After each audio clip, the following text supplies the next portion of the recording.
Hello students, आज की class के अंदर हम RSCIT का चैप्टर सेकंड स्टडी करेंगे जिसका नाम है कंप्यूटर सिस्टम, जिसमें हम जानेंगे कंप्यूटर के बारे में कौन कौन सी चीज़ें होती हैं, किस तरीके से वो काम करता है, डिवाइसेस कौन कौन सी हैं, इन सब के बारे में। सबसे पहले बात कर लेते हैं कंप्यूटर सिस्टम के बारे में। तो कंप्यूटर सिस्टम जो होता है वो बनता है बहुत सारी अदर डिवाइसेस से। एक कंप्यूटर सिस्टम के अंदर बेसिक जो कंपोनेंट होते हैं वो इनपुट और आउटपुट डिवाइसेस होती हैं। देखिए कंप्यूटर आप सभी ने देखा हुआ है, एक मॉनिटर होता है जिसे हम कंप्यूटर की स्क्रीन बोलते हैं। इसके अलावा एक CPU होता है जिसमें मेमोरी लगी होती हैं, आपकी प्रोसेसिंग डिवाइस लगी होती है, पावर सप्लाई लगी होती है, ठीक है। एक कीबोर्ड और माउस होते हैं जिनके ज़रिए आप काम करते हैं। तो ये कुछ सेटअप पूरा मिलके क्या बनाता है, कंप्यूटर बनाता है। अब हम बात करते हैं सबसे पहले टॉपिक्स के बारे में यहाँ पर। तो हमारा पहला टॉपिक आता है इस चैप्टर का, कंप्यूटर को स्टार्ट करना। तो देखिए कंप्यूटर को स्टार्ट करना काफ़ी ईजी होता है हमारे लिए।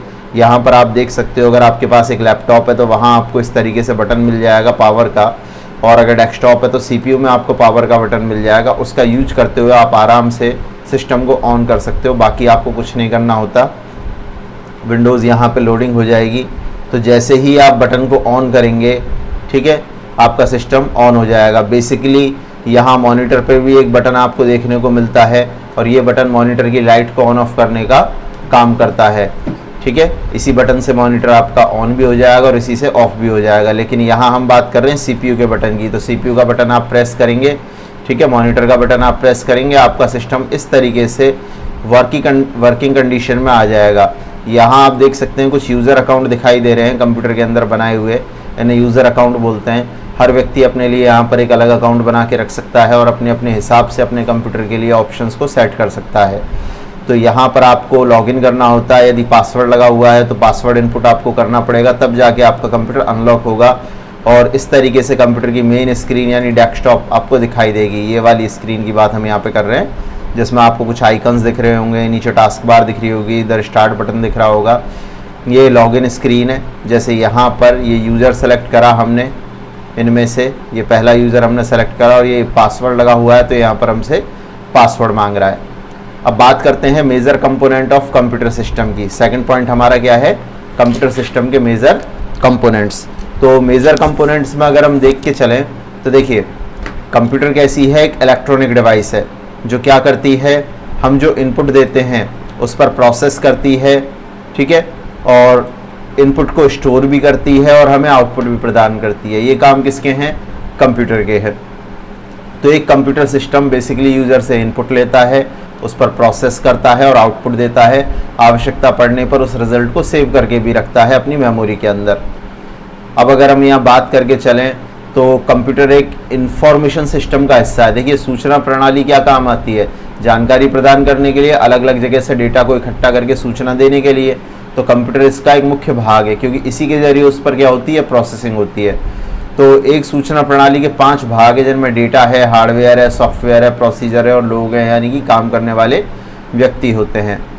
एक और शब्द आता है यहाँ पे सॉफ्टवेयर की। सॉफ्टवेयर क्या होता है, सॉफ्टवेयर होते हैं कंप्यूटर में मौजूद प्रोग्राम्स, ठीक है, जो कंप्यूटर को बताते हैं कि कंप्यूटर को किस तरीके से काम करना है। जितने भी काम आप कंप्यूटर में कर पाते हैं उसके लिए उनमें सॉफ्टवेयर्स होते हैं, यानी कि प्रोग्राम होते हैं, ठीक है। तो एक सॉफ्टवेयर प्रोग्राम या सेट ऑफ प्रोग्राम्स के समूह से मिलकर बना होता है।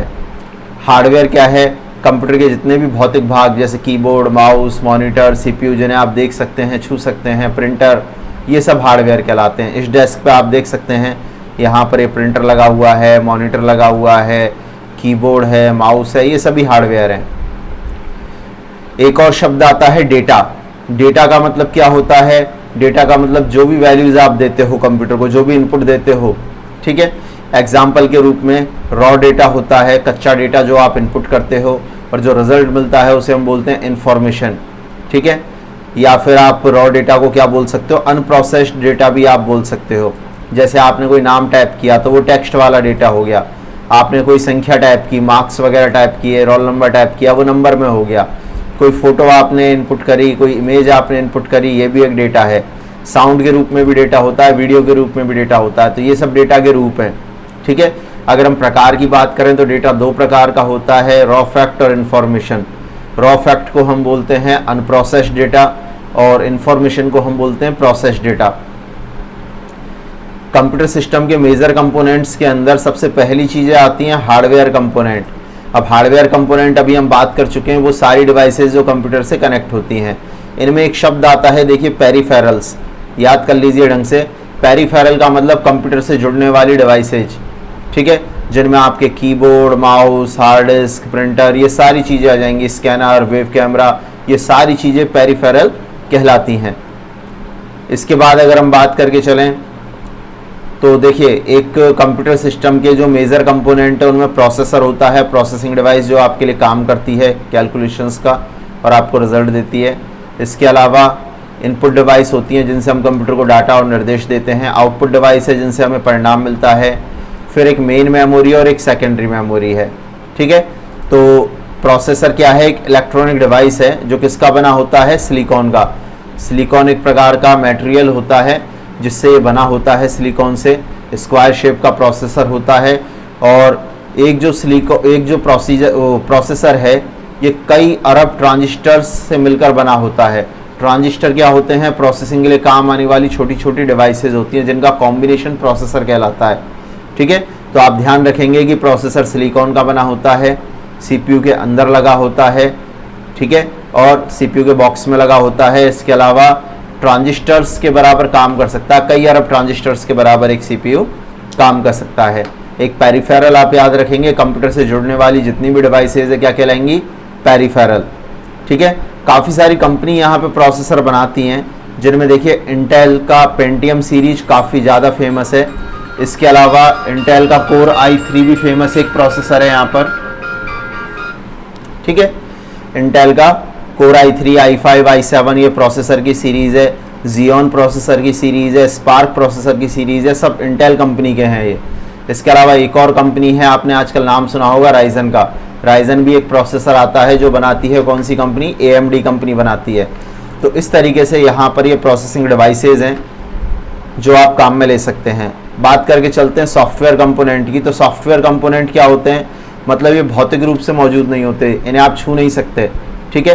कंप्यूटर के अंदर जितने भी प्रोग्राम्स हैं वो सब क्या कहलाते हैं, सॉफ्टवेयर कहलाते हैं, ठीक है। नेक्स्ट हम बात करके चलते हैं यहाँ पर इस टॉपिक में इनपुट डिवाइसेस। काफ़ी सारी इनपुट डिवाइसेस के बारे में अब हम पढ़ेंगे। आप देख सकते हैं यहाँ पर एक जानी पहचानी डिवाइस आपको दिखाई दे रही होगी जिसे हम कीबोर्ड बोलते हैं। कंप्यूटर में डाटा इनपुट करने के लिए काम आती है। तो क्या क्या कर सकते हो आप, इनपुट डिवाइस है जिसके द्वारा अक्षर और अल्फ़ाबेट्स और विशेष प्रकार के कैरेक्टर्स यानी कि स्पेशल सिंबल्स आप इनपुट कर सकते हो कंप्यूटर में। किसका यूज करते हुए, यहाँ पर कीबोर्ड का यूज करते हुए, ठीक है। यहाँ पर एक कीबोर्ड जो होता है वो अल्फ़ामेटिक और न्यूमेरिक कीज़ होती हैं मोस्टली, जो डेटा इनपुट करने के लिए काम आती हैं। इसके अलावा कुछ एडिटिंग कीज़ होती हैं, कुछ फंक्शन कीज़ होती हैं। फंक्शन कीज़ मतलब F1 से और F12 तक। यहाँ देखिए ऊपर की तरफ एक लाइन होती है कीज़ की, F1 से F12 तक के बटन आपने देखे होंगे, इन्हें क्या बोलते हैं हम, फंक्शन कीज़, जो कोई ना कोई शॉर्टकट के लिए यूज़ होती हैं। इसके अलावा कैप्स लॉक, नम लॉक और स्क्रॉल लॉक को टॉगल की कहा जाता है। यहाँ जितने हाईलाइटेड वर्ड हैं ये सब एग्जाम के इंपॉर्टेंट क्वेश्चंस हैं, तो आप इन पर फोकस करके चलें। तो टॉगल कीज़ कौन सी हुई, यहाँ पर caps lock, num lock, scroll lock, यानी जिन्हें एक बार दबाने पर ये ऑन हो जाती हैं और दोबारा दबाने पर ये ऑफ हो जाती हैं, इसलिए इन्हें क्या बोलते हैं हम, टॉगल कीज़। इसके अलावा कंट्रोल अल्ट को हम कॉम्बिनेशन की कहते हैं, ठीक है, यानी कि ये किसी ना किसी दूसरे बटन के साथ मोस्टली यूज़ होती हैं। जैसे कंट्रोल के साथ C कॉपी करने के लिए, कंट्रोल के साथ Z अंडू के लिए, ठीक है, अल्ट के साथ F4 प्रोग्राम को बंद करने के लिए। तो इस तरीके से किस में काम आती हैं, कॉम्बिनेशंस में। नेक्स्ट है आपकी क्या, पॉइंटिंग डिवाइस। पॉइंटिंग डिवाइस का मतलब ये देखिए आपको स्क्रीन पर पॉइंटर दिखाई दे रहा होगा माउस का, इन्हें हम क्या बोलते हैं, पॉइंटिंग डिवाइस बोल के चलते हैं। तो ये जो पॉइंटिंग डिवाइस है, ठीक है, ये ग्राफिकल यूजर इंटरफेस यानी GUI एनवायरनमेंट में काम आती है।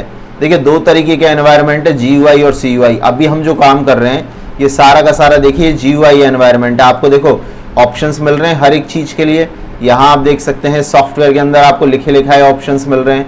जबकि अगर मैं CUI की बात करूँ तो यहाँ पर हम एक बार खोल के भी दिखा देते हैं आपको CUI एनवायरनमेंट। तो हमने यहाँ पे CMD टैप करा और ये कमांड प्रॉम्प्ट आ गया। देखिए यहाँ पर जितना भी काम होता है वो ऐसे लिख लिख के होता है। मैं लिस्ट देख रहा हूँ इस समय, फाइल्स और फोल्डर्स की। तो इसने बताया 2 फाइल और 16 डायरेक्टरी यानी कि 16 फोल्डर है। सारा काम कैसे होता है, कमांड लिख लिख के। अगर आपको कमांड याद है तो आप काम कर सकते हो, कमांड याद नहीं है तो आप काम नहीं कर सकते। जैसे मैं डेट कमांड लिख रहा हूँ डेट देखने के लिए, तो इसने मुझे बताया कि आज 20 मई 2022 है। तो इस तरीके से आप यहाँ पर CUI एनवायरनमेंट में काम करते थे।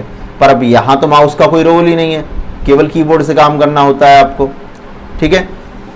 तो पॉइंटिंग इनपुट डिवाइस की आवश्यकता पड़ती है किसके लिए, GUI के लिए। किस काम के लिए, स्क्रीन पर कर्सर को कंट्रोल करने के लिए इसकी जरूरत पड़ती है। कर्सर किसे बोलते हैं, ये माउस का जो एरो आपको दिखता है ना, इसे हम बोलते हैं कर्सर, सॉरी पॉइंटर, ठीक है। तो पॉइंटर को कंट्रोल करने के लिए इसे हम काम में लेते हैं। तो काफ़ी सारी पॉइंटिंग इनपुट डिवाइस हैं, जिनमें से देखिए माउस है, ट्रैक बॉल है, टच पैड है, ट्रैक पॉइंट है, इसके अलावा ग्राफिक टैब है और जॉयस्टिक है और टच स्क्रीन है। ये सारे उदाहरण किनके हैं, पॉइंटिंग इनपुट डिवाइस के। तो आप ये सारे नाम याद कर लीजिए, एग्जाम में क्वेश्चंस डेफिनेटली बनते हैं। इनमें से कौन सी पॉइंटिंग इनपुट डिवाइस है, कौन सी इनपुट डिवाइस नहीं है पॉइंटिंग वाली। इनमें से पहली हम उठा के चल रहे हैं यहाँ पर माउस। तो माउस कैसी है, पॉइंटिंग इनपुट डिवाइस, ठीक है, जिसे यूज़र माउस को हाथ से मूव करता है, ठीक है। और पुराने टाइम के माउस के अंदर एक बॉल लगी होती थी, जिसे सतह के ऊपर जब आप माउस को चलाते थे तो बॉल घूमती थी, बॉल के साथ रोलर्स कनेक्ट होते थे और रोलर घूमते थे। तो बॉल प्रकार के माउस आते थे, आप बस इतना याद रखिए। इसके बाद आजकल आते हैं ऑप्टिकल माउस। ऑप्टिकल माउस मतलब आपने देखा होगा माउस में इस तरीके से लाइट जली होती है, इसे क्या बोलते हैं, ऑप्टिकल माउस। तो यहाँ पर पहले जो बॉल होती थी, ठीक है, रबड़ की, उसकी जगह अब क्या आ चुका है, यहाँ पर ये ऑप्टिकल लाइट आ चुकी है, जो रिफ्लेक्शन के कारण जैसे जैसे मूवमेंट आप करते हो माउस का, पॉइंटर को घुमाने का काम करती है स्क्रीन पे। क्योंकि यहाँ पर क्या लगे होते हैं, लाइट सेंसर लगे होते हैं, यानी ऑप्टिकल सेंसर्स लगे होते हैं, ठीक है। एक इसके अलावा माउस के अंदर आपने देखा होगा 3 बटन होते हैं। ये लेफ्ट क्लिक के लिए लेफ्ट बटन, राइट क्लिक के लिए राइट बटन, और बीच में गोल वाला बटन भी होता है, इसे हम बोलते हैं स्क्रॉल बटन। आप देख सकते हैं जैसे जैसे मैं इसे घुमा रहा हूँ, यहाँ पर ये जो पेज है ये ऊपर नीचे सरक रहा है, ठीक है। तो स्क्रॉल व्हील्स होते हैं जिनके जरिए आप पेज को मूव कर सकते हैं। सेकंड जो डिवाइस है वो है टच पैड। टच पैड आप देखिए लैपटॉप के ऊपर आपने देखा होगा, एरो को कंट्रोल करने के लिए, पॉइंटर को कंट्रोल करने के लिए, इसे हम बोलते हैं टच पैड। तो लैपटॉप में यूज़ होता है, आप आराम से यहाँ पर मूव कर सकते हो। लेफ्ट और राइट क्लिक के लिए नीचे यहाँ बटन भी होते हैं, ठीक है, तो इसका भी उपयोग आप कर सकते हो। अब बात करके चलते हैं ट्रैक पॉइंट की। तो ये जारी करी थी IBM कंपनी ने थिंकपैड नाम के अपने सीरीज़ के अंदर, ठीक है, और इसका यूज करके भी आप पॉइंटर को कंट्रोल कर सकते थे। अगर हम बात करके चलें इसकी इमेज की, तो मैं आपको यहाँ पर दिखा देता हूँ ट्रैक पॉइंट।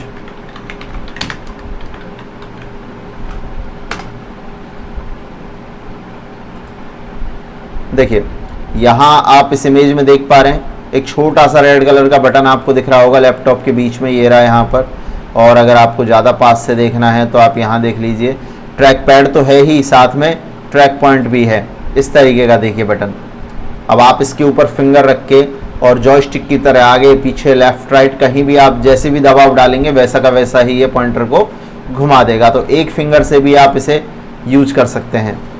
तो ट्रैक पॉइंट का उपयोग भी किया जाता है। इसके अलावा ट्रैक बॉल, ट्रैक बॉल मैं आपको दिखा देता हूँ। ट्रैक बॉल यहाँ मौजूद नहीं है तो आप ट्रैक बॉल भी देख लीजिए, ट्रैक बॉल किस तरीके की होती हैं। देखिए ये इस तरीके की काफ़ी सारी डिज़ाइनेबल ट्रैक बॉल्स हैं अलग अलग टाइप की। बेसिक कंसेप्ट इनका क्या है, देखिए ट्रैक बॉल पर बेसिकली अगर हम बात करके चलें तो यहाँ पर ये बड़ी सी बॉल लगी हुई है। जैसे जैसे आप इस बॉल को घुमाते जाएंगे, ऊपर लगी हुई बॉल को हाथ से घुमाते जाएंगे या फिंगर से घुमाते जाएंगे, आपका पॉइंटर उसी डायरेक्शन में मूव हो जाएगा। लेफ्ट और राइट क्लिक के लिए यहाँ पे 2 बटन है। अब यहाँ इस पूरे को घुमाने की ज़रूरत नहीं है माउस की तरह, ये तो फिक्स रखी रहेगी, आपको सिर्फ क्या करना है, ऊपर की बॉल घुमानी होती है। तो ट्रैक बॉल का उपयोग भी किया जा सकता है। यहाँ पर भी आप आजकल मार्केट में ऑप्टिकल ट्रैक बॉल भी मौजूद है, इसके अलावा बॉल वाली भी मौजूद होती है। कई तरीके की ट्रैक बॉल आप काम में ले सकते हैं। इसके अलावा जॉयस्टिक की बात करके चलते हैं तो गेम्स खेलने के लिए बहुत ज़्यादा यूज़ होती है। पॉइंटिंग इनपुट डिवाइस है, ये आप साइड में इसकी इमेज देख सकते हैं जॉयस्टिक की। अलग अलग प्रकार की जॉयस्टिक्स आपने देखी होंगी। वीडियो गेम्स खेलने के लिए हम इन्हें काम में लेते हैं कंप्यूटर के ऊपर। ग्राफिक टैबलेट की बात करें तो इस तरीके के ग्राफिक टैबलेट होते हैं, ठीक है। एक ऐसे होते हैं स्लेट की तरह जिनमें आपको कुछ भी दिखाई नहीं देता है, कुछ ऐसे होते हैं जो डायरेक्ट आप यूज कर सकते हैं ऐसे, यानी कि आपको वहाँ डिस्प्ले भी दिखाई देता है। तो ग्राफिक टैबलेट पर स्पेशल टाइप का पेन यूज करना होता है, सिंपल पेन नहीं, इसी के साथ एक स्पेशल पेन आता है, वो आपको यूज करना होता है। और उसका यूज करते हुए आप क्या कर सकते हैं, आराम से ड्राइंग्स कर सकते हैं, अपनी हैंड राइटिंग में लिख सकते हैं, काफ़ी सारे ऐसे वर्क यहाँ पर किए जा सकते हैं। अब लगे हाथ हम एक और डिवाइस देख लेते हैं जिसका नाम क्या है, स्कैनर। ठीक है, स्कैनर क्या होता है, फोटोकॉपी मशीन आप सभी ने देखी होगी, इसी तरीके की डिवाइस होती है, या फिर आजकल तो प्रिंटर के साथ भी अटैच आता है, कॉमन है। ठीक है, तो ये क्या करता है, जो भी आपने पेज इस पर रखा है उसको डिजिटल कर देता है, यानी उसका डिजिटलीकरण कर देता है, डिजिटलाइजेशन करता है और उसे सेव कर देता है कंप्यूटर के अंदर, जिसे आप बाद में कभी भी काम में ले सकते हो। ठीक है, आजकल ऑनलाइन फॉर्म भी आप जब भरते हो तो फोटो और सिग्नेचर आपके स्कैन होते हैं, तो वहाँ भी हम स्कैनर का यूज करते हैं। लेज़र टेक्निक काम में लेता है स्कैनर, लेज़र लाइट के रिफ्लेक्शन को ये कैप्चर करता है। ठीक है, और ये क्या करता है, प्रिंटेड इन्फॉर्मेशन को इलेक्ट्रॉनिक फॉर्मेट में चेंज कर देता है, और इन्फॉर्मेशन को ये क्या करता है, स्कैन। ध्यान रखें शब्द कौन सा यूज होगा, scan. Text, image, diagrams, printed page से ये इन्फॉर्मेशन आराम से पढ़ सकता है। इनपुट डिवाइसेज में अगला नाम आता है स्कैनर के बाद, जो कि है मिडी डिवाइसेज। मिडी का पूरा नाम आप याद कर लीजिए, म्यूजिकल इंस्ट्रूमेंट डिजिटल इंटरफेस। बहुत ज़्यादा क्वेश्चन इनमें से बनते हैं डिवाइसेज में से, तो musical instrument digital interface basically करती क्या है, देखिए ये यहाँ पर इसे प्रसारित किया गया है किसके लिए, कीबोर्ड को यहाँ पर आप कंप्यूटर से जोड़ सकते हो, और भी कई सारे वाद्य यंत्र होते हैं संगीत के, इलेक्ट्रॉनिक वाले आजकल आपने सुना होगा, गिटार आते हैं, हारमोनियम आती है, तबले आते हैं।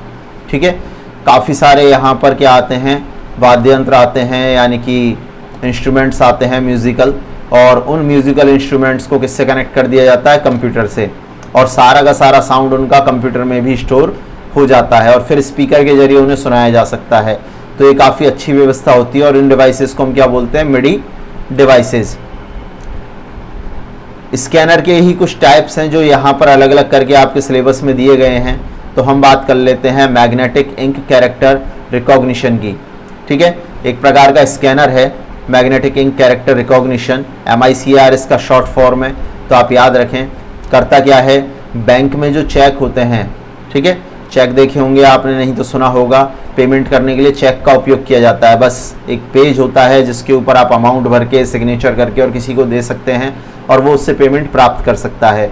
तो बैंक द्वारा आपको वो चेक का पेपर दिया जाता है। ठीक है, और वो चेक का पेपर आप नकली ना लगा दो, या सामने वाला आपके अकाउंट का नकली ना लगा दे, तो उसे चेक करने के लिए MICR यूज करते हैं। होता क्या है कि जो चेक का पेपर होता है उस पर जो नंबर डले होते हैं, MICR कोड होता है एक, जो कि विशेष प्रकार की इंक से डला हुआ होता है, और ये जो स्कैनर है यानी कि MICR जो है उस नंबर की इंक को स्कैन करके ये पता करता है कि चेक फर्जी तो नहीं है, यानी कि चेक सही है या नहीं है, बैंक द्वारा जारी किया हुआ ही चेक है या नहीं है। तो उसके लिए हम काम में लेते हैं MICR को। तो आपको इसमें एक तो फुल फॉर्म याद रखनी है, मैग्नेटिक इंक कैरेक्टर रिकॉग्निशन। ठीक है, और ये क्या करता है, बैंक चेक को वेरीफाई करने के लिए यूज किया जाता है। बस ये दो बात आप याद रख लीजिए, सफिशिएंट है इसके बारे में। अब बात करते हैं OMR की, ऑप्टिकल मार्क रीडर।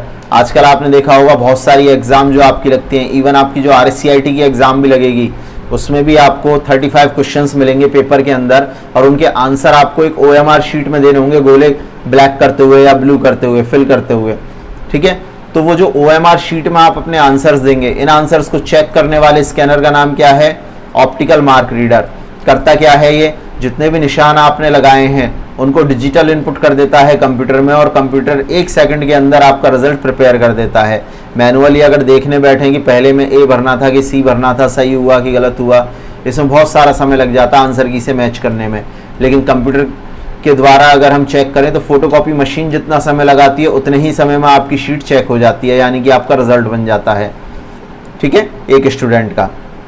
तो इसके लिए हम क्या काम में लेते हैं, ऑप्टिकल मार्क रीडर यानी कि OMR। नेक्स्ट यहाँ पर है ऑप्टिकल कैरेक्टर रिकॉग्निशन यानी कि OCR। OCR एक अच्छी व्यवस्था है जो क्या करती है, प्रिंटेड जो टेक्स्ट होता है, ठीक है, मशीन एनकोडेड फॉर्म में ये क्या करती है, टाइप किए हुए टेक्स्ट को कन्वर्ट कर देती है। सिंपली आप ये समझिए कि प्रिंटेड जो टेक्स्ट है या फिर कुछ हद तक हैंडराइटिंग वाले टेक्स्ट को भी ये क्या करती है, इलेक्ट्रॉनिक फॉर्मेट में बदल देती है, यानी कि कंप्यूटर में उसकी फाइल बना देगी और फाइल इमेज के रूप में नहीं होगी, टेक्स्ट के रूप में होगी, यानी कि बीच में आप कर्सर रख के कुछ लिख सकते हैं और मिटा सकते हैं। इस तरीके की फाइल कौन बना के देगा आपको, OCR यानी ऑप्टिकल कैरेक्टर रीडर। अब आप इसका यूज करके बहुत सारी चीज़ों के ऊपर से डेटा को पढ़ सकते हैं। यहाँ पर जैसे नाम दिए हुए हैं, देखिए रिकॉर्ड, ठीक है, पासपोर्ट डॉक्यूमेंट, बैंक चालान, बैंक स्टेटमेंट, कंप्यूटराइज रसीद, बिजनेस मेल, इन सबको आप स्कैन करके डिजिटल फॉर्म में कन्वर्ट करके अपने पास में रख सकते हैं और ज़रूरत पड़ने पर उनमें चेंजेस भी कर सकते हैं। स्कैनर का जो चौथा प्रकार है वो है यहाँ पर बार कोड रीडर यानी कि BCR। अब आपने बार कोड नहीं देखा तो सबसे पहले आप बार कोड देख लीजिए, ठीक है। तो हम यहाँ पर बार कोड आपको दिखा रहे हैं। इस तरीके के कोड आपने बहुत सारे प्रोडक्ट पे देखे होंगे। QR कोड की बात हम बिल्कुल नहीं कर रहे, हम बात कर रहे हैं इन कोड्स की जिन्हें हम बोलते हैं बार कोड। इन लाइंस का अपना एक मतलब होता है, इनके बीच की दूरी का अपना एक मतलब होता है, ठीक है। तो ये बार कोड होता है जो कि प्रोडक्ट को आइडेंटिफाई करने के लिए काम आता है कि प्रोडक्ट कौन सा है। तो शॉपिंग मॉल्स के अंदर, ठीक है, कई जगह यहाँ पर ये यूज़ होता है, बहुत सारे प्रोडक्ट्स के ऊपर यूज़ होता है। इसके अलावा आपने देखा होगा स्पीड पोस्ट या कुरियर आपके पास आता है तो वहाँ भी यूज़ होता है। तो इसके लिए मशीन काम में लेते हैं बार कोड रीडर, जो बार कोड को स्कैन करती है और उसे पहचानती है, कंप्यूटर में इनपुट करती है। नेक्स्ट जो डिवाइस है वो है speech recognition device. Speech recognition device का काम क्या होता है, डाटा को कंप्यूटर में इनपुट करना। इसके लिए हम माइक्रोफोन काम में लेते हैं। डिवाइस का नाम माइक्रोफोन भी है, यहाँ पर प्रॉपर डिवाइस तो माइक्रोफोन के नाम से ही है, बाकी हम इसे स्पीच रिकॉग्निशन डिवाइस इसलिए बोलते हैं कि हम जो बोलते हैं तो उसे पहचान लेती है, ठीक है। तो ऑडियो डाटा कंप्यूटर में इनपुट करने के लिए हम इसे काम में लेते हैं। नेक्स्ट अगर हम बात करके चलें तो यहाँ पर एक वेब कैमरा यानी कि एक तरीके का डिजिटल कैमरा है जो कि आपके कंप्यूटर से कनेक्ट हो जाता है, इमेजेज कैप्चर कर सकता है, वीडियो रिकॉर्ड कर सकता है और ऑनलाइन आपको बात करवा सकता है दूसरे व्यक्ति से वीडियो कॉल पर। तो कंप्यूटर पर अगर आपको वीडियो कॉल करना है तो आपको क्या चाहिएगा, एक वेब कैमरा चाहिएगा और एक माइक्रोफोन चाहिए होगा और साथ में एक स्पीकर, या फिर आपके पास एक हेडसेट हो जिसमें कान में आपको आवाज़ आ जाए और साइड में इधर क्या होता है, माइक होता है, वो आप यूज कर सकते हैं। अब बात करते हैं नेक्स्ट टॉपिक यानी कि आउटपुट डिवाइसेस की, जो काफ़ी इंपॉर्टेंट टॉपिक है। आउटपुट डिवाइस में सबसे पहली और सबसे पॉपुलर डिवाइस आती है मॉनिटर। मॉनिटर यानी कंप्यूटर की स्क्रीन, ठीक है, जिसे हम मॉनिटर बोलते हैं। अब चाहे वो लैपटॉप वाली स्क्रीन हो, चाहे डेस्कटॉप वाली हो, चाहे LED वाली हो, ठीक है, चाहे ये CRT वाली जैसी आपको दिख रही है, ये सारी की सारी क्या कहलाती हैं, मॉनिटर कहलाती हैं। और मॉनिटर कैसा है, सॉफ्ट कॉपी आउटपुट डिवाइस है, याद रखें, सॉफ्ट कॉपी आउटपुट डिवाइस की कैटेगरी में आता है मॉनिटर। यानी इसने जो रिजल्ट दिया है वो टेम्परेरी है, परमानेंट छपा नहीं रहेगा कि एक बार जो दिख गया वो ऐसा ही रहेगा। जैसे पेज पर अगर कुछ छाप दिया तो फिक्स है ना, बदलता थोड़ी है अपने आप, ठीक है। तो एक बार जो आपने प्रिंट कर दिया वो फिक्स हो गया, लेकिन स्क्रीन पे एक बार जो आ गया वो फिक्स थोड़ी है, थोड़ी देर बाद वहाँ कुछ और चीज़ होगी, इसलिए उसके परिणाम को क्या कहा जाता है, सॉफ्ट कॉपी। याद रखें, monitor soft copy output device है। अब मॉनिटर के प्रकार हम देख रहे हैं, अलग अलग टाइप की स्क्रीन कंप्यूटर में समय के साथ साथ यूज की गई हैं, तो एक एक करके हम इन सब के बारे में पढ़ेंगे। पहला है यहाँ पर CRT मॉनिटर।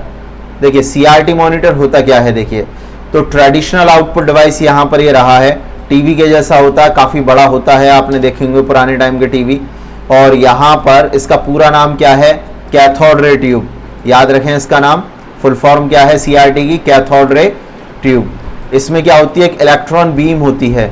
इलेक्ट्रॉन बीम में आपको दिखा देता हूँ, एक बार CRT मॉनिटर ही दिखा देता हूँ, ज़्यादा अच्छा है, आपको समझ में आ जाएगा।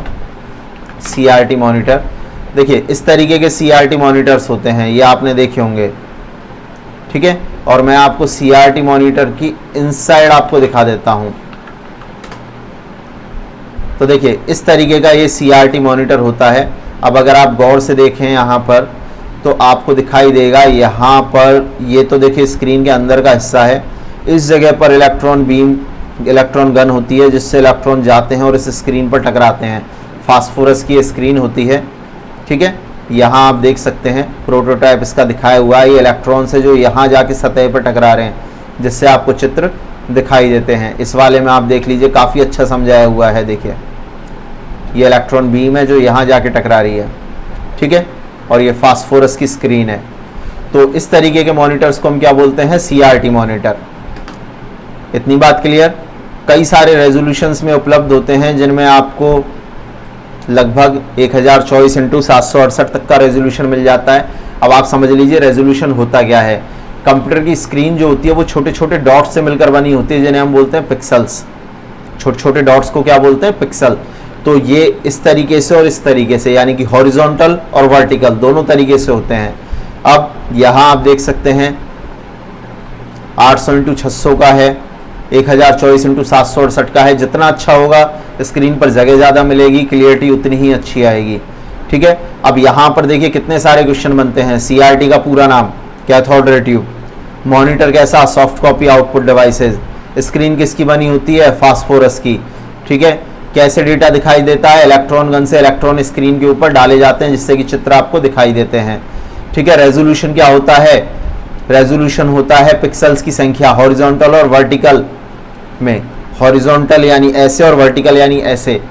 ठीक है, दोनों में पिक्सल्स की संख्या क्या कहलाती है? रेजोल्यूशन।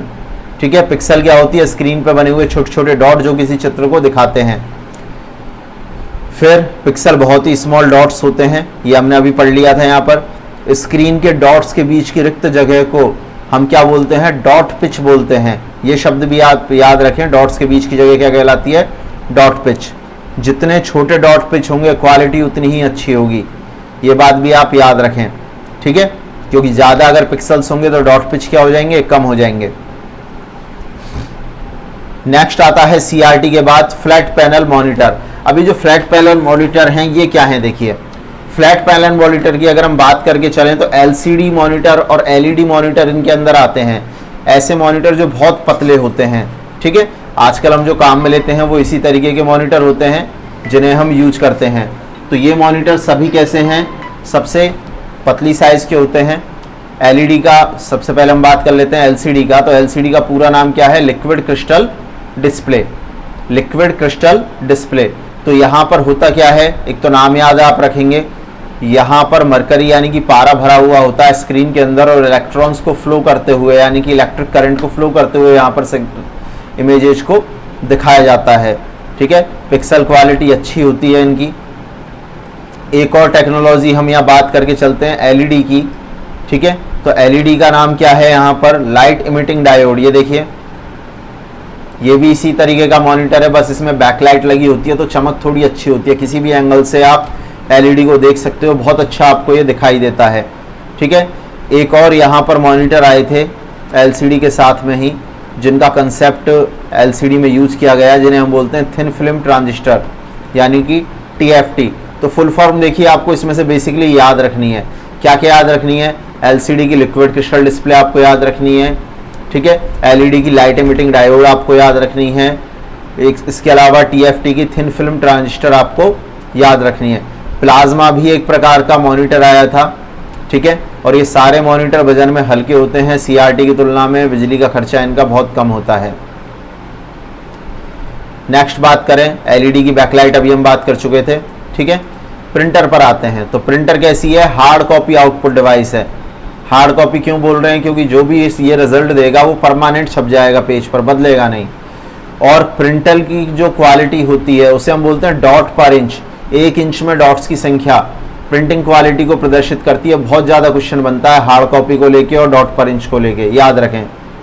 और प्रिंटर 2 तरीके के हैं, इम्पैक्ट और नॉन इम्पैक्ट। इम्पैक्ट प्रिंटर वो जो कि बहुत ज़्यादा आवाज़ करते हैं इस और पेज पर प्रेशर डालते हुए इंक का रिबन यूज करते हुए प्रिंटिंग करते हैं। जैसे आपने मोहर देखी होगी जिन पर अक्षर उभरे हुए होते हैं और उसे हम प्रेशर डालते हैं पेज के ऊपर तो अक्षर छप जाते हैं, उस तरीके के इम्पैक्ट प्रिंटर होते हैं। जबकि नॉन इम्पैक्ट प्रिंटर बहुत कम आवाज़ करते हैं। इसके अलावा इंक को लगभग स्प्रे करते हुए ये प्रिंटिंग करते हैं। तो इम्पैक्ट प्रिंटर में के अंदर अगर हम बात करें तो सबसे पहले आते हैं कैरेक्टर प्रिंटर। कैरेक्टर प्रिंटर का मतलब एक बार में एक अक्षर छापा किसने? हेड ने। हेड क्या? वो संरचना जिस पर अक्षर उभरे हुए हैं। तो एक अक्षर छापा, फिर वो अपनी जगह बदलेगा, आगे बढ़ेगा, फिर अगला अक्षर फिर जगह बदलेगा, आगे बढ़ेगा। तो ऐसे प्रिंटर को कहा जाता है कैरेक्टर प्रिंटर। इनकी स्पीड कैरेक्टर पर मिनट यानी कि CPM में आती है। और इस तरीके का प्रिंटर कौन है? Daisy wheel. और एक है डॉट मैट्रिक। 2 प्रिंटर इसमें आते हैं, तो आप नाम याद रखें, DMP और डेजी व्हील। ठीक है। इंक के रिबन का इसमें यूज़ होता है, तो देखो हमने हाईलाइट भी करा है, इंक रिबन होता है, ठीक है, इसका यूज़ होता है। 80 से लेके 132 अक्षर तक एक पेज पर ये छाप सकते हैं। बहुत ज़्यादा शोर भी करते हैं, ठीक है, और बहुत स्लो होते हैं। ये सारी बातें आप याद रखें, बहुत ज़्यादा काम की हैं। इम्पैक्ट में ही दूसरी कैटेगरी आई लाइन प्रिंटर। एक बार में पूरी लाइन छापेंगे, फिर पेज को सरकाएंगे, फिर लाइन छापेंगे, फिर पेज को सरकाएंगे। तो इनके अंदर चैन और ड्रम दो प्रकार के प्रिंटर आए हैं। पहला प्रिंटर आया है चैन प्रिंटर और दूसरा आया है कैसा, ड्रम प्रिंटर, ठीक है। मैं आपको चैन और ड्रम प्रिंटर भी यहाँ पर दिखा देता हूँ, साथ में 2-3 प्रिंटर्स मैं आपको दिखा देता हूँ। देखिए एक साथ ही आप देख लीजिए। सबसे पहले डेजी व्हील,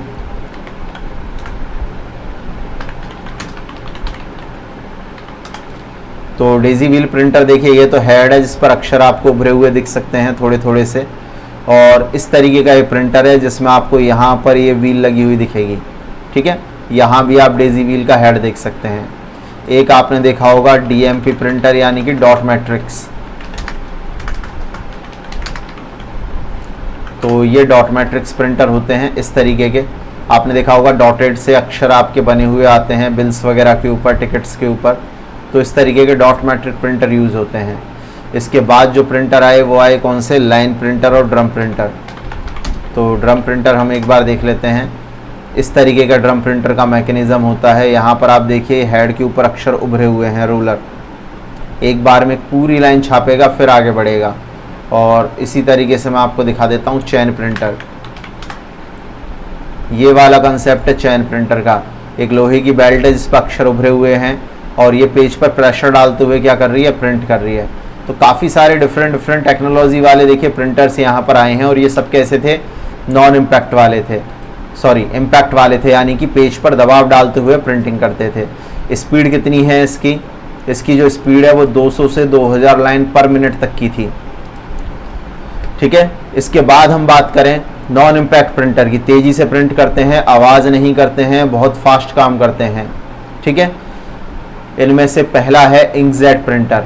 इंकजेट प्रिंटर क्या करता है, इंक को स्प्रे करता है, लिक्विड इंक यूज़ होती है, और इंक की जो डिब्बी होती है जिसमें से इंक स्प्रे की जाती है उसे हम बोलते हैं कार्टेज। तो कार्टेज का यूज करते हुए ये क्या करता है, प्रिंट करता है। मैं आपको एक बार यहाँ पर दिखा भी देता हूँ। देखिए हम बात कर रहे हैं इंकजेट प्रिंटर की। देखिए इंकजेट प्रिंटर आपके कुछ इस तरीके के होते हैं। यहाँ ये कलर की डिब्बियाँ इसके अंदर आपको लगी हुई दिख रही होंगी, ठीक है, यहाँ भी आपको दिख रही होंगी। तो ये प्रिंटर इस तरीके के होते हैं, सस्ते होते हैं, नॉर्मल अमाउंट में, नॉमिनल अमाउंट में आपको मिल जाते हैं, कलर प्रिंटिंग निकाल सकते हैं, लेकिन थोड़े से स्लो होते हैं। किसके कंपैरिजन में, लेज़र के कंपैरिजन में जहाँ हम आ रहे हैं, ठीक है। तो सस्ते हैं पर थोड़े स्लो हैं, और प्रिंटिंग महंगी पड़ती है इनकी, है ना, कार्टिज की लागत ज़्यादा आती है ख़राब होने पर। फिर लेज़र प्रिंटर की अगर हम बात करके चलें तो ऑफिस यूज़ में बहुत ज़्यादा काम में ले जाते हैं लेज़र प्रिंटर, अच्छी क्वालिटी में प्रिंट करते हैं, ठीक है, लेकिन मोस्टली मोनोक्रोम होते हैं। कलर वाला भी आता है लेकिन ज़्यादा प्रचलित कैसा है, मोनोक्रोम यानी ब्लैक वाला। कलर वाले बहुत ज़्यादा महंगे होते हैं, और ये वाले प्रिंटर भी इंकजेट की तुलना में तो महंगे ही होते हैं। यहाँ पर जिसमें इंक भरी होती है उसे बोलते हैं टोनर कार्टिज। टोनर कार्टिज का यूज़ होता है, जनरली टोनर भी बोल लेते हैं हम इसे। और यहाँ पर ड्राई इंक होती है, सूखी इंक, ठीक है, जिसे एक रोलर पे स्प्रे किया जाता है, फिर उस रोलर को गर्म करके चलाया जाता है पेज के ऊपर और अक्षर चिपका दिए जाते हैं। स्पीड होती है इनकी पेज पर मिनट में, कई सारे पेजेस छाप देते हैं, 20 से 25 पेज आप 1 मिनट में छाप सकते हो।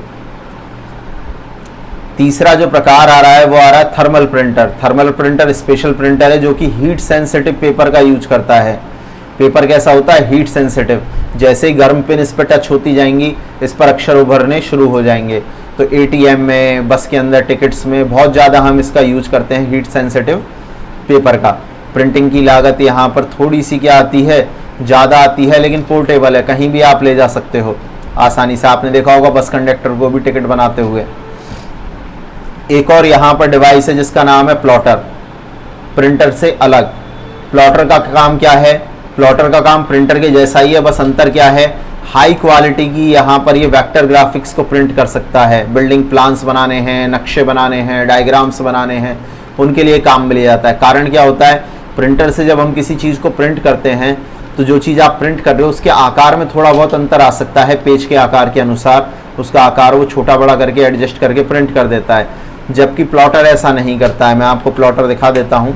प्लॉटर में जितना मेजरमेंट आपने दिया है उतने में ही ये प्रिंट करेगा। तो प्लॉटर की हम बात करके चलें, इस तरीके के प्लॉटर होते हैं। आप देख सकते हैं डायग्राम्स को, नक्शों को प्रिंट करने के लिए इन्हें काम में लिया जाता है। ठीक है, ये सारे क्या हैं, प्लॉटर हैं जिन्हें हम यूज करते हैं। अगली जो डिवाइस है वो है स्पीकर। स्पीकर कैसी है, एक आउटपुट डिवाइस है जो क्या करती है, वाइब्रेशंस को साउंड में चेंज करती है। ध्यान रखें, पूछ लिया जाता है कई बार, कंपन यानी कि वाइब्रेशन को किस में कन्वर्ट करती है, ऑडियो में। इसके अलावा मल्टीमीडिया प्रोजेक्टर, तो प्रोजेक्टर का काम क्या है, किसी पर्दे या दीवार पर परिणाम को दिखाना। तो आउटपुट डिवाइस है, सॉफ्ट कॉपी है। मैं आपको प्रोजेक्टर दिखा देता हूं जिन्होंने नहीं देखा है। ठीक है, ये देखिए इस तरीके के प्रोजेक्टर आते हैं और ये ऐसे काम में लिए जाते हैं। देखिए इस इमेज में आप देख रहे हैं, ऊपर यहाँ प्रोजेक्टर लगा हुआ है, इससे टॉर्च की तरह रोशनी निकल रही है और वो स्क्रीन पर कुछ आपको दिखा रही है। ये देखिए, ये प्रोजेक्टर का यूज़ है। यहाँ पर आपको बड़ा करके मैं यहाँ पे दिखा देता हूँ एक बार। ये देखिए, इस तरीके से प्रोजेक्टर्स को काम में लिया जा सकता है किसी भी जगह पर। अब यहाँ ये स्क्रीन नहीं है, सिर्फ एक पर्दा या दीवार है जिसके ऊपर परिणाम हमें दिखाई दे रहा है। अब कुछ जो डिवाइस हैं वो दोनों के लिए काम आती हैं, इनपुट के लिए भी और आउटपुट के लिए भी, दोनों के फीचर उनमें होते हैं। जैसे कि fax machine. Fax machine input output device है और इसमें क्या कर सकते हो, किसी डाटा को स्कैन करके आप भेज सकते हो इलेक्ट्रॉनिक फॉर्मेट में, और स्कैन करने के बाद दूसरी जो फैक्स मशीन है किसी दूसरे स्थान पर वो इसे प्रिंट कर देगी। जैसे मान के चलिए आप जयपुर से दिल्ली गए, वहाँ आपको आपकी मार्कशीट की ज़रूरत पड़ी कि आपको मार्कशीट की फ़ोटोकॉपी चाहिए। तो आजकल तो विकल्प काफ़ी सारे उपलब्ध हैं। काफ़ी सारे विकल्प उपलब्ध होने का मतलब कि आप व्हाट्सअप कर सकते हैं फ़ोटो खींच के, लेकिन क्वालिटी का इशू आता है। नंबर एक, आपको स्कैनर चाहिए, सामने वाले को फिर प्रिंटर चाहिए। ठीक है, तो पहले फैक्स मशीन काफ़ी ज़्यादा प्रचलित थी, जब मोबाइल टेक्नोलॉजी भी इतनी ज़्यादा नहीं थी। आजकल तो उपयोग इसका भी कम हो गया है। तो बेसिकली क्या होता था, आप किसी शॉप पे जाइए जहाँ फैक्स मशीन है, उसे डॉक्यूमेंट दीजिए, वो अपनी फैक्स मशीन से इसे स्कैन करेगा। स्कैन करके इसे क्या करेगा, वो एक नंबर डायल करेगा दूसरी फैक्स मशीन का। जैसे मैं कह रहा हूँ कि दिल्ली में चाहिए तो दिल्ली की फैक्स मशीन पे वो नंबर डायल करेगा। ठीक है, और ये जो डॉक्यूमेंट है वो उस फैक्स मशीन से प्रिंट हो जाएगा। ठीक है, देने वाले और लेने वाले दोनों को पैसा देना होगा आपको। ठीक है, लेकिन आपका काम हो जाएगा। आपका कोई भी रिलेटिव, घर में से कोई भी मेंबर आराम से आपका डॉक्यूमेंट दूसरी जगह पर ट्रांसफ़र कर सकता था फैक्स मशीन के जरिए। और ऐसे ही दिल्ली से जयपुर भी वापस आप ले सकते हैं। तो इनपुट भी करती है, आउटपुट भी करती है, दोनों के लिए फैक्स मशीन यूज़ होती है। एक होते हैं मल्टी फंक्शनल डिवाइस यानी कि MFD। MFD के आजकल प्रिंटर आते हैं। ठीक है, किस तरीके के प्रिंटर, जिनमें फोटोकॉपी भी हो जाती है, प्रिंट भी निकल जाती है, इन्हें हम बोलते हैं MFD, मल्टी फंक्शनल डिवाइस। तो देखिए MFD की बात कर लेते हैं हम। MFD प्रिंटर हम निकाल लेते हैं। देखिए ये वाले प्रिंटर्स आपने खूब देखे होंगे, आजकल काफ़ी ज़्यादा प्रचलित हैं। देखिए यहाँ पर आप चाहें तो फोटोकॉपी भी कर सकते हैं और आप चाहें तो क्या कर सकते हैं, प्रिंट आउट भी ले सकते हैं। देखिए स्कैन भी कर सकते हैं, प्रिंट भी कर सकते हैं, फोटोकॉपी भी निकाल सकते हैं। तो इन प्रिंटर्स को हम क्या बोलते हैं, मल्टी फंक्शनल डिवाइसेज यानी कि MFD। तो याद रखें, प्रिंट स्कैन कॉपी तीनों के काम ये आपको करके देते हैं। एक और डिवाइस आती है मॉडेम। ठीक है, मॉडेम का पूरा नाम है modulator and demodulator machine. Question इसमें से भी बनते हैं, modulator and demodulator machine. Modem करता क्या है, एनालॉग सिग्नल को टेलीफोन लाइन से, देखिए जब आपको इंटरनेट चलाना होता है तो टेलीफोन लाइन में जो सिग्नल होते हैं उनका प्रकार होता है एनालॉग, और आपके कंप्यूटर के जो सिग्नल है उनका प्रकार होता है डिजिटल। तो ये क्या करता है, सिग्नल्स को कन्वर्ट करने का काम करता है। ठीक है, अब टेलीफोन का मतलब आपका वो तार वाला फ़ोन नहीं जिसे हम लैंडलाइन फ़ोन बोलते हैं, मोबाइल फ़ोन के साथ भी आपका सेम यही रहता है कंसेप्ट। तो टेलीफोन लाइन के जो सिग्नल है वो कैसे हैं, एनालॉग हैं, और कंप्यूटर के डिजिटल हैं। तो ये क्या करता है, डिजिटल सिग्नल को एनालॉग में और एनालॉग सिग्नल को डिजिटल सिग्नल में कन्वर्ट कर देता है। और इसका फ़ायदा आपको क्या मिलता है, आप कंप्यूटर पर टेलीफोन कंपनी से इंटरनेट चला सकते हैं। इसके अलावा काफ़ी सारी टच डिस्प्ले या डिजिटल कैमरा भी आजकल इनपुट और आउटपुट के उदाहरण हैं जिन्हें काम में लिया जा सकता है। अब बात करके चलते हैं कंप्यूटर मेमोरी की। तो कंप्यूटर मेमोरी क्या है, देखिए कंप्यूटर की जो मेमोरी है वो काम आती है डाटा को रखने के लिए, निर्देशों को रखने के लिए, प्रोग्राम्स को रखने के लिए, प्रोसेसिंग करने के लिए। ठीक है, तो यहाँ पर 3 प्रकार की मेमोरी हम पढ़ रहे हैं, जिनमें कैश मेमोरी है, प्राइमरी मेमोरी है और सेकेंडरी मेमोरी है। तीनों को एक एक करके हम समझेंगे। तो देखिए कंप्यूटर मेमोरी के यहाँ पर टैब्स दिखाए गए हैं, जिनमें CPU के साथ कैश रखी गई है। ठीक है, फिर यहाँ पे रैम रखी गई है। होने को तो ये भी प्राइमरी मेमोरी ही है, कैश और रैम दोनों, लेकिन ये CPU के साथ है तो इसे अलग कर दिया हमने। इसके अलावा सेकेंडरी मेमोरी में क्या रखा गया है, हार्ड डिस्क। ठीक है, और कुछ हमने कहा ऑफलाइन स्टोरेज, जिन्हें हटा दो लगा दो फर्क नहीं पड़ता, जैसे CD, USB हैं तो सेकेंडरी मेमोरी यानी कि पेन ड्राइव, और टेप ड्राइव जिनका चलन आजकल खत्म हो गया, रील वाली कैसेट्स की बात यहाँ पे हम कर रहे हैं। अब सबसे पहले बात करते हैं कैश मेमोरी की। तो कैश मेमोरी क्या है, हाई स्पीड की ये क्या है, सेमीकंडक्टर मेमोरी है। सबसे फास्ट मेमोरी में से एक है और सबसे महंगी मेमोरी में से एक है, याद रखें। किसके साथ कनेक्ट होती है, CPU के साथ। अब यहाँ पर CPU का मतलब ये बड़ा सा बॉक्स नहीं है जिसे हम CPU बोलते हैं, ये दरअसल कैबिनेट है, CPU नहीं है। CPU इसके अंदर लगी हुई छोटी सी चिप होती है जिसे हम क्या बोलते हैं, CPU यानी सेंट्रल प्रोसेसिंग यूनिट। तो कैश मेमोरी CPU यानी प्रोसेसर के पास लगी होती है और जो डेटा बार बार काम आता है CPU के, उसे रखने का काम करती है। कारण क्या है, देखिए इस डायग्राम में आप समझ सकते हैं, रैम बहुत दूर है। बार बार अगर डेटा रैम से लेंगे तो समय ज़्यादा लगेगा। तो जो डेटा बहुत जल्दी जल्दी काम आ रहा है उसे कहाँ रख दिया जाता है, कैश मेमोरी में, और कैश के जरिए ही उसे यूज किया जाता है। रैम से मंगा के कैश में रख लेते हैं। तो यहाँ देखें, कैश मेमोरी मुख्य मेमोरी की तुलना में लो एक्सेस टाइम लेती है, यानी कम समय लेती है, बहुत जल्दी यूज हो जाता है। टेम्परेरी यूज के लिए डेटा को रखती है ये। ठीक है, और प्रोसेसर को मैक्सिमम कैपेसिटी प्रदान करती है। लिमिटेड कैपेसिटी की होती है कैश मेमोरी, कुछ लिमिटेशन भी है और बहुत महंगी भी होती है। मतलब ऐसा नहीं कि कैश मेमोरी GB में लगी होगी, 2 MB, 4 MB, 6 MB cache memory होगी। और ये जितनी जल्दी मैं MB बोल रहा हूँ ना, उतने ही 1000 रुपये आपके बढ़ जाते हैं किसी भी डिवाइस पर। जैसे आप एक 2 MB कैश मेमोरी का प्रोसेसर ले रहे हैं, एक 4 MB कैश मेमोरी का प्रोसेसर ले रहे हैं, तो दोनों की कीमत में 3 से 4 हज़ार का अंतर आ जाएगा। फिर बात करके चलते हैं प्राइमरी मेमोरी की। तो प्राइमरी मेमोरी के अंदर क्या होता है, कंप्यूटर को चलाने के लिए जो जरूरी डाटा और निर्देश होते हैं वो रखे जाते हैं। वैसे हम कहते हैं कि प्राइमरी मेमोरी पावर ऑफ होने पर डाटा खो देती है, और ऐसा सिर्फ रैम के बारे में होता है। तो रैम का पूरा नाम क्या, रैंडम एक्सेस मेमोरी। एक और मेमोरी होती है रोम, जिसे हम बोलते हैं रीड ओनली मेमोरी। 2 प्रकार की प्राइमरी मेमोरी कंप्यूटर में होती हैं, रैम और रोम। एक एक करके इनके बारे में हम अभी यहाँ पर पढ़ेंगे। ठीक है, तो सबसे पहले शुरू करते हैं रैम के बारे में। तो फुल फॉर्म क्या है, रैंडम एक्सेस मेमोरी। कंप्यूटर में कोई भी काम करना हो, सारा डाटा रखने की जिम्मेदारी किसकी है, रैम की है। और रैम कैसी है, वॉलेटाइल है। वॉलेटाइल का मतलब यहाँ देख सकते हैं, वॉलेटाइल शब्द लिखा हुआ है। वॉलेटाइल का मतलब क्या है, टेम्परेरी है, यानी कि इसमें रखा हुआ डेटा जैसे ही कंप्यूटर बंद करोगे सारा का सारा हट जाएगा, यानी कि डिलीट हो जाएगा। साथ में रैंडम एक्सेस बोलते हैं, यानी किसी भी क्रम से डाटा को इसमें से प्राप्त किया जा सकता है। 2 प्रकार की रैम आपको देखने को मिलती हैं, डायनेमिक रैम और स्टैटिक रैम। ठीक है, यानी कि आप DRAM और SRAM आपको देखने को मिलती हैं। और यहाँ हम कह रहे हैं DRAM से SRAM इस प्रकार भिन्न है कि वह समय समय पर रिफ़्रेश होती रहती है। देखिए डायनेमिक रैम में क्या होता है और वैसे रैम में होता क्या है, सारा डाटा रखा तो हमारा हार्ड डिस्क में होता है, लेकिन जैसे जैसे हम काम में लेते जाते हैं डाटा कहाँ जाता है, रैम के अंदर। जैसे अभी मैंने ये फ़ाइल खोली हुई है, तो ये फाइल सेव तो हार्ड डिस्क में है, लेकिन क्योंकि मैंने खोली है तो इसकी एक कॉपी पहले रैम में आई है फिर खुली है।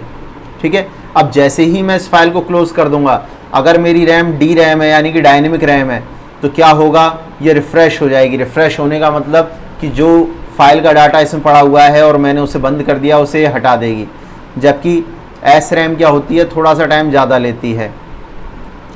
ठीक है, SRAM की जो कॉस्ट है वो थोड़ी सी क्या होती है, महंगी होती है, और DRAM से क्या होती है, तेज़ होती है। अब काफ़ी सारी अलग अलग यहाँ पे रैम की टेक्नोलॉजी हैं, जैसे कि EDO है, एक्सटेंडेड डेटा आउटपुट। तो EDO रैम में किसी भी लोकेशन पर डेटा को पहुँचाया जा सकता है। इसके अलावा HD रैम है, साइक्रोनस DRAM। ठीक है, जो कि क्लॉक रेट का उपयोग करती है, यानी कि CPU के साथ रिफ़्रेश होती रहती है। एक होती है DD रैम यानी डबल डाटा रैम। ठीक है, जो यहाँ पर ट्रांसमिशन और क्लॉक रेट दोनों के साथ एक साथ काम कर सकती है। तो बेसिकली आपको देखिए रैम का ध्यान रखना है, वॉलेटाइल याद रखना है। एक तो टेम्परेरी है, यानी कि वॉलेटाइल का मतलब है ना, पावर ऑफ होने पे डाटा हट जाता है। एक रैम के प्रकार याद रख लो, डी रैम और एस रैम। एक इनकी फुल फॉर्म याद रख लो, रैम की भी फुल फॉर्म और ईडीओ की, एचडी रैम की और डीडीआर की। सेकंड आता है हमारा यहाँ पर रीड ओनली मेमोरी। ये कैसी है? नॉन वॉलेटाइल है। नॉन वॉलेटाइल का मतलब जितना भी डाटा इसमें सेव है वो परमानेंट रहेगा, नष्ट नहीं होगा। जब तक भी आपका कंप्यूटर मौजूद है ये मेमोरी मौजूद रहेगी। पावर ऑफ होने के बाद भी इसका डाटा नहीं हटेगा। तो कंप्यूटर को चलाने के लिए जो आवश्यक प्रोग्राम्स होते हैं उन्हें रखने के लिए हम काम में लेते हैं रीड ओनली मेमोरी को। आपने देखा होगा सिस्टम को जब आप रीस्टार्ट करते हो या फिर स्टार्ट करते हो तो कंपनी का लोगो और ब्लैक स्क्रीन पर कुछ चीज़ें आपको दिखाई देती हैं। ये प्रोग्राम आपके कंप्यूटर को चलाने के लिए बहुत ज़रूरी हैं। विंडोज़ तो इसके बाद लोड होना शुरू होती है, अगर आपने कभी नोटिस किया हो तो। ठीक है, तो विंडोज़ क्योंकि बाद में लोड होती है और ये प्रोग्राम पहले लोड होते हैं, तो आपके कंप्यूटर में इनकी इंपॉर्टेंस सबसे ज़्यादा है, क्योंकि विंडोज़ इन्हीं के बाद लोड होगी और इन्हीं के द्वारा लोड होगी। तो इन प्रोग्राम्स को रखने के लिए किसे काम में लेते हैं? रीड ओनली मेमोरी को। कई प्रकार की आती हैं जिनमें प्रोम आती है, programmable read only memory. Life में सिर्फ एक बार डेटा इन पर रखा जा सकता है, उसके बाद दोबारा कभी भी इन पर डेटा नहीं रख सकते आप, यानी जो रख दिया वो परमानेंट हो गया। पी रोम की बात कर रहे हैं, प्रोग्रामेबल की। E P ROM erasable programmable read only memory. तो इरेजेबल याद रख लो, प्रोग्रामेबल रीड ओनली मेमोरी तो है ही। और ये क्या है कि इस पर रखा हुआ डेटा 15 मिनट के लिए अगर आप यूवी यानी अल्ट्रा वायलेट रेंज लाइट में रख दो, सनलाइट में भी यूवी होता है आपको पता होगा, तो सारा डेटा इस पर से मिट सकता है और दोबारा आप डेटा इस पर रख सकते हो। पर ऐसा नहीं है कि थोड़ा सा डेटा मिटा सकते हो, जाएगा तो पूरा जाएगा, क्योंकि है रीड ओनली मेमोरी। एक होती है फ्लैश मेमोरी जिन्हें हम बोलते हैं EEP रोम। यहाँ लिखा हुआ नहीं है लेकिन आप याद कर लीजिए EEP, इलेक्ट्रॉनिकल इरेजेबल। तो एक और शब्द बढ़ गया, electronical erasable programmable read only memory. तो सामान्य कंप्यूटर के जरिए आसानी से डेटा को मिटाया जा सकता है और दोबारा डेटा को रखा जा सकता है। सेकेंडरी मेमोरी, देखिए प्राइमरी मेमोरी के बाद स्टडी कर रहे हैं हम सेकेंडरी मेमोरी, जो कि कैसी है? एक्सटर्नल मेमोरी कहलाती है। साथ में नॉन वॉलेटाइल मेमोरी है। नॉन वॉलेटाइल का मतलब जिसमें रखा हुआ डेटा नष्ट नहीं होगा। और एक्सटर्नल क्यों बोलते हैं? क्योंकि पहले के समय में CPU के बाहर इसे लगाया जाता था, कैबिनेट के बाहर, इसलिए एक्सटर्नल कहा जाता है। इसके अलावा आप इसे ऑक्सिलरी मेमोरी भी बोल सकते हो, यानी कि अप्रधान मेमोरी भी इसे कहा जाता है, क्योंकि इसके बिना भी कंप्यूटर काम कर सकता है। ये केवल डेटा को सेव करने के लिए काम आती है, जिससे कि लंबे समय तक आप उस डेटा को काम में ले सको। तो स्थायी रूप से डाटा को स्टोर करने के लिए हम इस मेमोरी का उपयोग करते हैं। तो सेकेंडरी मेमोरी देखिए कई तरीके की हैं, ऑप्टिकल है, मैग्नेटिक है, ठीक है, सेमीकंडक्टर है, साथ में बैकअप के लिए भी यूज की जाती हैं। ये पावर ऑफ होने के बाद भी डाटा इनमें परमानेंटली रखा रहता है, यानी कैसी हुई? नॉन वॉलेटाइल मेमोरी हुई। जब तक हम डिलीट नहीं करेंगे तब तक डिलीट नहीं होगा। रोम के कंपैरिजन में अंतर क्या है कि रोम में रखे हुए डेटा को आप चेंज नहीं कर सकते, जबकि इसमें रखे हुए डेटा को खोल के आप बदल भी सकते हो। यानी कि अगर एक फाइल आपने हार्ड डिस्क पे सेव की है या सेकेंडरी मेमोरी पे सेव की है किसी भी, तो आप उसे खोल के उसमें 2 लाइन और बढ़ा सकते हो। रोम के साथ ऐसा पॉसिबल नहीं है। इसके अलावा प्राइमरी मेमोरी की तुलना में थोड़ी सी स्लो होती है सेकेंडरी मेमोरी। फिर यहाँ पर आप ज़्यादा बड़ा डेटा आराम से स्टोर कर सकते हो। बगल में आप यहाँ डायग्राम देख सकते हो, सेकेंडरी मेमोरी, इसका पूरा का पूरा एक डायग्राम यहाँ पर दिया है। और सबसे पहले हम इस डायग्राम को ही समझ लेते हैं। तो सेकेंडरी स्टोरेज को 2 भागों में बांट दिया, एक है सिक्वेंशियल डिवाइसेज, एक है डायरेक्ट एक्सेस डिवाइसेज। तो सिक्वेंशियल डिवाइस ऐसी डिवाइस है जिनसे डेटा को अगर आप प्राप्त करना चाहते हो तो आपको क्रम से ही डेटा प्राप्त करना पड़ेगा। मतलब अगर तीसरी फाइल तक जाना है तो पहली और दूसरी का डेटा भी आपको देखना पड़ेगा। इसलिए हमने इन्हें क्या कहा? डायरेक्ट एक्सेस सिक्वेंशियल डिवाइसेज, जिसमें मैग्नेटिक टेप आती है, यानी रील वाली जो कैसेट्स होती हैं उनकी बात करके चलते हैं। इसके अलावा डायरेक्ट एक्सेस डिवाइस की अगर हम बात करके चलें तो मैग्नेटिक डिस्क, ऑप्टिकल डिस्क और मेमोरी स्टोरेज, यहाँ पर 3 कैटेगरी बांट दिए। मेमोरी स्टोरेज को हम यहाँ सेमीकंडक्टर बोल रहे हैं, ठीक है। अगर हम बात करें मैग्नेटिक डिस्क की तो फ्लॉपी डिस्क और हार्ड डिस्क होती हैं। हार्ड डिस्क में भी फिर जिप ड्राइव है, ठीक है, डिस्क पैक है और विंचेस्टर डिस्क हैं। तो अलग अलग टाइप की क्या हैं? हार्ड डिस्क हैं। ऐसे ही ऑप्टिकल में CD रोम, CDR, इसके अलावा CDRW, DVD, ब्लू रे डिस्क, ये सब आती हैं। और मेमोरी स्टोरेज में जो सेमीकंडक्टर वाली हैं, इनके अंदर फ्लैश ड्राइव और मेमोरी कार्ड जैसी डिवाइसेज आपकी आएंगी। तो सबसे पहले स्टार्टिंग करते हैं हम हार्ड डिस्क से। तो देखिए हार्ड डिस्क सबसे सेफ और सबसे रिलायबल स्टोरेज है, जो बहुत ज़्यादा मात्रा में डेटा को रख सकता है। यहाँ पर मेटल की बनी हुई डिस्क होती है, यानी कि धातु की बनी हुई गोल डिस्क होती हैं। आप इमेज में देख सकते हैं, बुक के अंदर देखिए, यहाँ पर ये आपको मेटल की डिस्क आपको दिख रही होंगी। इन पर मैग्नेटिक पदार्थ यानी चुंबकीय पदार्थ लगा होता है, और ये जो मेटल की डिस्क हैं इन्हें हम बोलते हैं प्लेटर्स। ठीक है, तो प्लेटर्स होती हैं और इन प्लेटर्स के ऊपर चुंबकीय पदार्थ लगा होता है। इसके अलावा अगर हम बात करके चलें तो यहाँ पर एक मैग्नेटिक हैंड होते हैं, यानी कि इस तरीके के मैग्नेटिक हेड्स आपको देखने को मिलेंगे ये वाले इस चित्र के अंदर। और अगर आपको समझ में नहीं आ रहा तो हम आ जाते हैं यहाँ पर, और आप देखिए ये यहाँ पे प्लेटर्स लगे हुए हैं, गोल वाले आपको दिखाई दे रहे हैं। ये वाली आर्म जो है जो इसके ऊपर जा रही है इसे हम बोलते हैं हेड। ठीक है, और ये हेड जो होता है वो सिर्फ यहाँ से यहाँ तक घूम सकता है और डिस्क पूरी की पूरी गोल घूम सकती है। ठीक है, और आप देख पाएंगे तो अगर आप देखें तो देखिए नीचे 1, 2 और 3 यहाँ पर क्या लगी हुई हैं, प्लेट्स लगी हुई हैं। हर प्लेट के लिए हेड जा रहा है, आप देख सकते हैं नीचे से हर प्लेट के लिए हेड है। वास्तव में ऐसी होती है हार्ड डिस्क अंदर से, और बाहर भी इसके ऊपर एक कवर होता है मेटल का। यहाँ कनेक्टर्स होते हैं जिनसे हम इसे कनेक्ट करते हैं कंप्यूटर के साथ में। ठीक है, तो यहाँ पर हम समझ रहे हैं किसके बारे में, हार्ड डिस्क के बारे में। अब हमें समझने की चीज़ें और क्या क्या हैं, देखिए आप डेटा को यहाँ पर किसी भी क्रम में प्राप्त कर सकते हो। पावर ऑफ होने के बाद भी डेटा रखा रहता है। शॉर्ट फॉर्म इसकी HDD है, hard disk drive. Hard disk तो सिर्फ ये प्लेट अंदर की, पर इस पूरे बॉक्स को हम क्या बोलते हैं, हार्ड डिस्क ड्राइव बोलेंगे, HDD बोलेंगे। कैपेसिटी अच्छी होती है, स्पीड अच्छी होती है, पर प्राइमरी मेमोरी से कम होती है। आजकल टेराबाइट में हार्ड डिस्क उपलब्ध है। टेराबाइट मतलब 1000 GB से ज़्यादा, 1024 GB मिलके 1 टेराबाइट बनाती हैं। तो टेराबाइट में हार्ड डिस्क उपलब्ध होती हैं और इनमें आप डाटा रख सकते हो। ऑप्टिकल स्टोरेज आता है सेकंड पॉइंट हमारा हार्ड डिस्क के बाद, और ऑप्टिकल स्टोरेज का मतलब जिनमें लेज़र लाइट का उपयोग करके डाटा को रखा जाता है।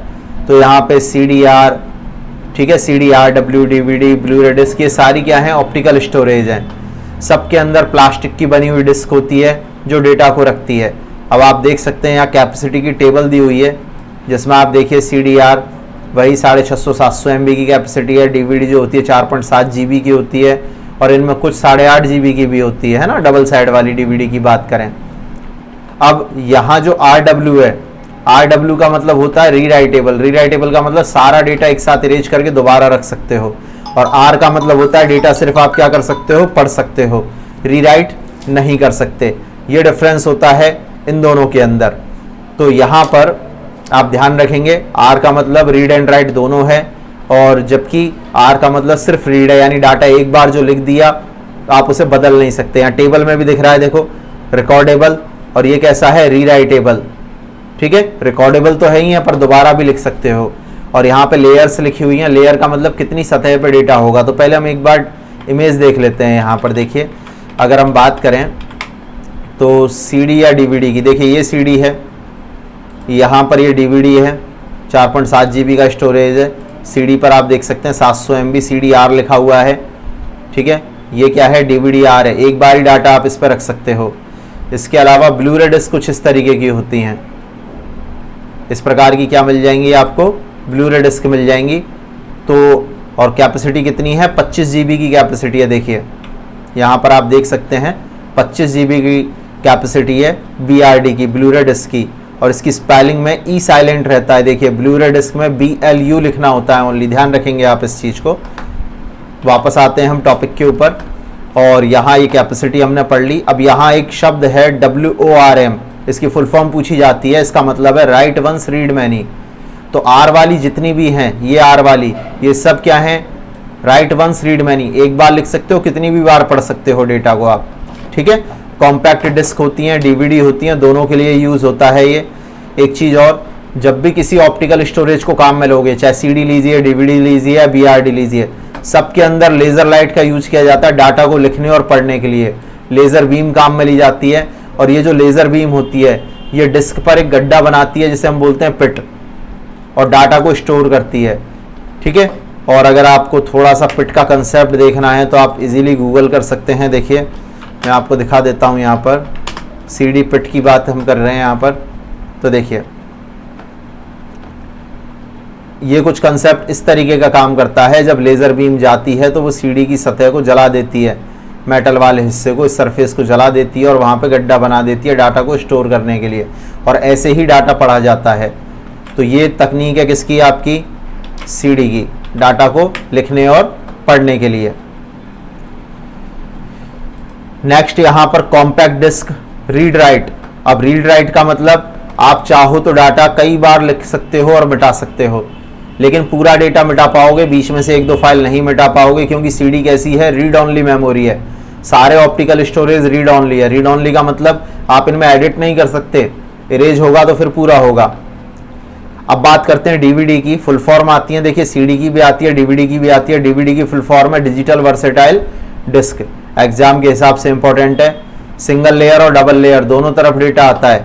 देखिए जब भी आप किसी सीडी और डीवीडी की बात करके चलते हैं, तो देखिए अगर हम बात करें सीडी और डीवीडी की, लाइक मैं यहाँ पे सर्च कर लेता हूँ सीडी, ठीक है, तो यहाँ बहुत सारी इमेजेस सीडी की आ गई हैं।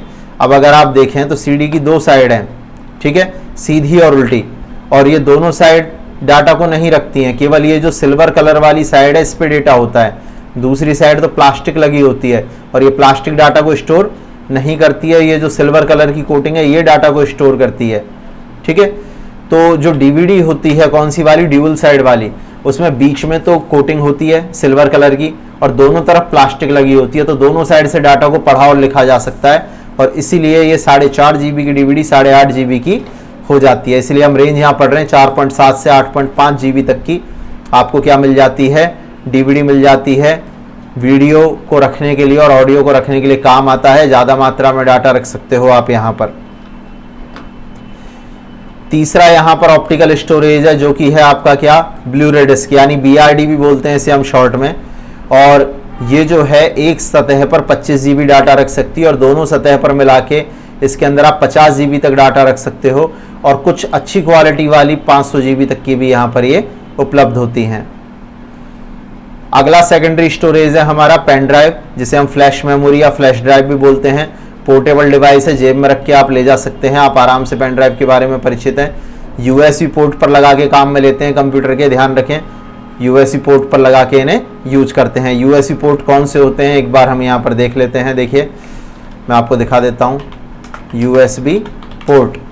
तो देखिए इस तरीके के जो पोर्ट आपने देखे होंगे कई जगह जहाँ पेन ड्राइव लगा सकते हैं, ये वाली इमेज में आप देख लीजिए, लैपटॉप में भी होते हैं, डेस्कटॉप में भी होते हैं, इन्हें हम USB पोर्ट बोलते हैं। ब्लैक वाले 2.0 होते हैं और ब्लू वाले 3.0 होते हैं, जो कि अच्छे माने जाते हैं, हाई स्पीड में डेटा रख सकते हैं, है ना, रीड राइट कर सकते हैं। तो पेन ड्राइव आप सभी ने देखी हुई है, और साथ में मैं आपको दिखा भी देता हूँ जिन लोगों ने नहीं देखी है पेन ड्राइव। देखिए इस तरीके की कई सारी डिजाइन्स में पेन ड्राइव आती हैं, जिन्हें कंप्यूटर में लगा के काम में लिया जाता है। कहाँ पर, USB पोर्ट पर आप इन्हें लगा के यूज कर सकते हैं। ये सब पेन ड्राइव है। देखिए इस पेन ड्राइव को यहाँ कनेक्ट किया हुआ है USB पोर्ट के ऊपर इस तरीके से, ठीक है। तो आप डायरेक्ट इसे लगा सकते हैं और काम में ले सकते हैं। तो पेन ड्राइव यहाँ पर इस तरीके से यूज की जाती है, डाटा को एक कंप्यूटर से दूसरे कंप्यूटर तक ले जाने के लिए काफ़ी प्रचलित माध्यम है। इसके अलावा बात करते हैं smart card. Smart media card जो होते हैं वो काम आते हैं आपके लिए डाटा स्टोर करने के लिए। डिजिटल कैमरा के अंदर बहुत ज़्यादा इन्हें हम यूज करते हैं। डिज़ाइन में थोड़े से डिफरेंट होते हैं नॉर्मल मेमोरी कार्ड से, तो आप देख सकते हैं इस तरीके का इस पर कनेक्टर होता है। स्मार्ट मीडिया कार्ड है ये 32 MB का, कई सारी साइज़ में आते हैं यहाँ पर, आजकल तो GBs में भी आते हैं। इसके अलावा एक और होता है सिक्योर डिजिटल कार्ड, जिसे हम बोलते हैं SD कार्ड। SD कार्ड का पूरा नाम क्या, सिक्योर डिजिटल कार्ड, और इसमें डाटा को प्रोटेक्ट करने यानी लॉक करने की भी क्षमता होती है SD कार्ड के अंदर। मिनी और माइक्रो दो वर्जन में आते हैं, मिनी वाले आते हैं थोड़े बड़े, माइक्रो वाले आते हैं उससे भी छोटे। मैं आपको दोनों ही यहाँ पर दिखा देता हूँ एक बार। देखिए ये यहाँ पर आप देख सकते हैं, ये मिनी है, ठीक है, और ये कैसा है, माइक्रो है। ये तो SD कार्ड है, ये मिनी SD कार्ड है और ये माइक्रो SD कार्ड है। तीनों कार्ड यहाँ पर मौजूद हैं। पहले ये मोबाइल में चला करते थे, आजकल तो यही चलते हैं। ये आज भी डिजिटल कैमरा और लैपटॉप में यूज़ होते हैं। आपके अगर लैपटॉप में मेमोरी कार्ड लगाने का ऑप्शन है तो आप एक मेमोरी कार्ड ले लीजिए, इस तरीके का अडेप्टर मिल जाएगा आपको, या डायरेक्ट कार्ड आप खरीद सकते हैं जिसमें मेमोरी चिप लगी हुई होती है, और यहाँ पर ये लॉक होता है, इसे आप सरका देंगे कार्ड रीड ऑनली बन जाएगा। ये केवल आपको बड़े वाले कार्ड में ही देखने को मिलता है। रीड ऑनली का मतलब आप डाटा चेंज नहीं कर पाएंगे, तो इसमें लॉक का सिस्टम भी होता है। अब बात करते हैं सेकेंडरी मेमोरी के बाद कि आप अपने कंप्यूटर की कॉन्फ़िगरेशन कैसे चेक करेंगे। आपके पास एक लैपटॉप है और डेस्कटॉप पर कोई आपसे पूछता है कि आपके कंप्यूटर की कॉन्फ़िगरेशन क्या है, तो कॉन्फ़िगरेशन का मतलब क्या है, पहले तो ये देखिए।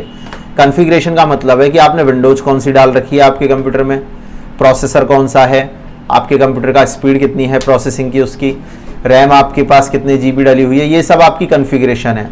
और आप इसे देख सकते हैं सेटिंग्स का उपयोग करके। देखिए यहाँ आप स्टार्ट में जाइए, सेटिंग्स खोलिए और आप यहाँ पर सिस्टम इन्फॉर्मेशन डालिए या फिर सिस्टम में जाके अबाउट पे जाइए। ठीक है, तो आप यहाँ सिस्टम वाले सेक्शन में आ जाएंगे और सिस्टम वाले सेक्शन में आप नीचे नीचे किस में जाएंगे, अबाउट में। और अगर आपको ये सब कठिन लग रहा है तो आप एक काम कीजिए, सीधा डेस्कटॉप पर आइए।